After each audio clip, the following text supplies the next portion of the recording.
As the primary energy source inside virtually every human cell, mitochondria are essential to life. Think of them as power plants that are fueled by food and oxygen. Nearly all parts of the body need the energy mitochondria make. Certain functions need lots of energy: pumping the heart, flexing muscles, thinking, seeing. All of this requires a working power plant. But sometimes, mitochondria, like power plants, can fail. Mutations in more than 250 genes lead to mitochondrial disorders. Some age-related diseases have also been linked with decreased mitochondrial output.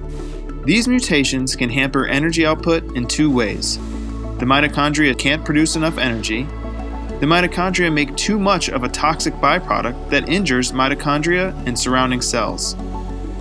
These problems translate into the fatigue, muscle weakness, and impaired coordination that often lead people to seek diagnosis.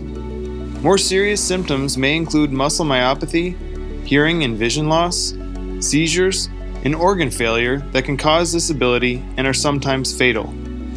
Scientific advancements are being made to address mitochondrial disorders, but there is still more to learn about how mitochondria work and their role in a range of diseases. For more information on mitochondria and mitochondrial disorders, visit The Charge, Energizing the Fight Against Mitochondrial Disease.